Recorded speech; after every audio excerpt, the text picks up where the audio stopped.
Today, we're going to show you how to change your oil.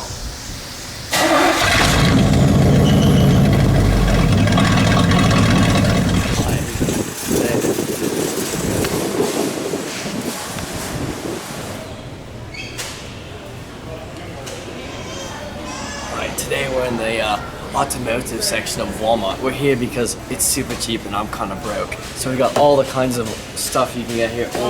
Oil filters, whatever you probably need for just the right amount of money. Okay, the things that you're gonna need for an oil change are down here. First, this is not recommended, but you can use it anyway. I use motor flush. It's to get all the gunk out of your engine. It works really well. We'll show you how to use it later. Engine oil, however much you need, and what kind of engine oil you need. It depends on high mileage, full synthetic. I recommend full synthetic, so you don't want any of that gunk in there. One of these creeper crawler thingies right here, not needed, but super helpful. You're gonna need a socket set, no matter what, so you have to get that bolt out of there that drains the oil.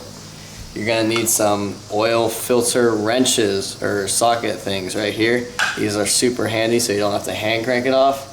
You're gonna need one of these funnels so you can get the new oil in. Of course, rags for cleaning up yourself. A Sharpie so you can write down your dates and whatnot, your mileage. The correct kind of oil filter. So mine is a TG5, it's a big one, but you'll find what that is if you go to your store and ask them what it is. And an oil pan for you to drain the oil. And those are all the things you're gonna need. So I just put chocks in because I drive a stick, and when I start the engine to make the motor flush run a little bit, it's gonna roll back. I don't want it to roll back in the street because that would suck a lot. So that's good to have those if you need it.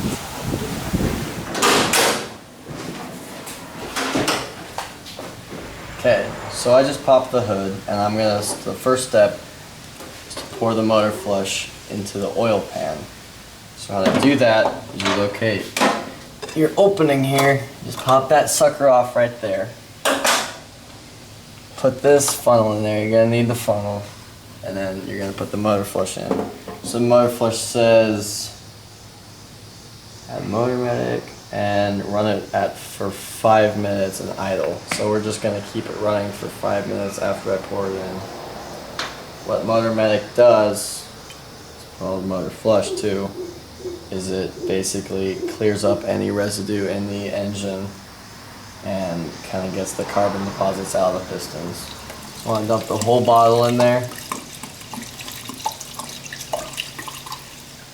You should get it all out of there. And you can throw this away once you're done, or use it for something else, whatever you want. Take this out. Tap it out a little bit, the other way, and then put your cap back on there. And yeah, that's it. So you want to run the engine for a good 5 minutes to make sure that everything makes it through the entire engine. So if you want to go ahead and start it up.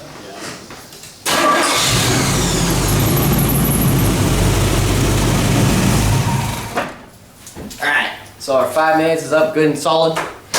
Now we're gonna go to step 2. Alright, so the first thing you're gonna do in this step is you're gonna wanna locate your oil plug. So this is my oil pan right here. It's pretty trash and dirty, like everything in this truck, but here's my oil plug. So for this step, it's very kind of coordinated, right? You're gonna need everything you need down here. You're gonna need the wrenches that we were talking about. I know that looks different, but you're gonna need your oil filter right here. You're gonna need your oil pan because it's gonna drain quite a bit out. Your socket to do the whole oil plug thing, and that's all you're gonna need down here. And of course rags, just in case. So the most difficult part is unscrewing it and trying to have it go into the oil pan because it's hot oil. So it's really hot and it's gonna start dripping out.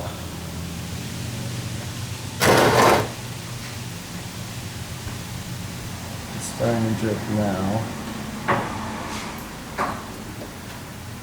There it goes. And that's a nice black stream right there. So now that we got it drained, well, it's draining still, but we're gonna quickly take out the oil filter. So the oil filter is right here. It's usually next to the oil pan, and it's big and round and cylindrical like that. So it's not gonna come off with your hand. It's pretty loose though. So you're just gonna take these clamps and see how it starts coming loose. Doesn't take that much force, just a little bit. Don't have to crank down on it. And then the rest of the way is hand tighten. So this is also very hot, so be very careful because it's gonna drip down. Yeah.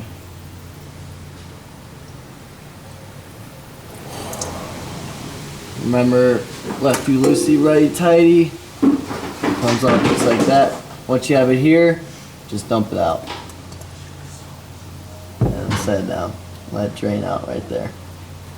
So this is why towels are handy, because you can wipe this stuff off. It's pretty nasty, it smells really bad, so just wipe that stuff down, make sure not to get on all your new stuff. Yeah, call it good after that. So what I'm doing now is, I'm just gonna clean up our areas of contact here, get the old oil off, so that we have no contamination between old oil and new oil. And clean off as much as you can just while you're down here too. Let gunk off, you know, that fun stuff. So our next step is putting in the new oil filter. So it's just gonna come in this box, right? And it's the exact same way as you put it on. The new filter looks like this. It even has arrows to show you which way to turn it. It's, you know, just threading it back up there. So we'll get to that here. Okay, so now I'm just gonna thread up here like this.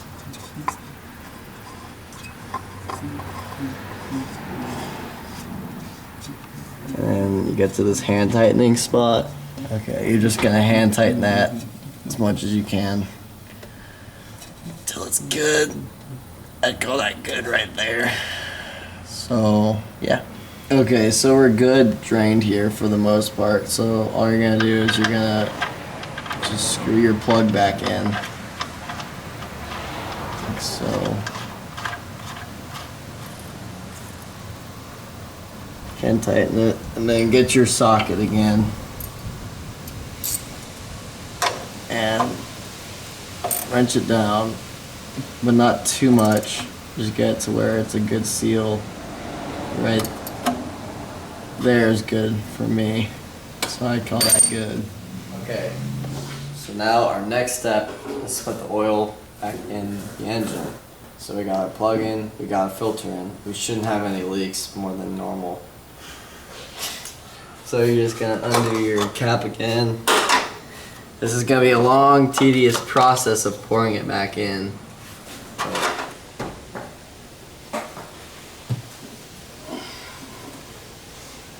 Make sure to drop oil on your exhaust manifold so you can get a really good, nice burning oil smell. It's really good for your sinuses. I just want to get the rest of that oil out because that's expensive right there. Get the rest of your oil out of your funnel. Put your cap back on, and that should be good. Okay, so our next step is a more complicated part. Inside every single oil filter container, there's gonna be this little cool little thing right here. That's gonna be for you to write down when your next oil change is. So every oil change, you're gonna wanna do it 3,000 miles. You can be a little short. You can do an oil change anytime you want, but it's recommended to do it every 3,000 miles. So my mileage right now is 91,497 plus 3,000, 94,497. So at that point on my trip, you're gonna do another oil change. So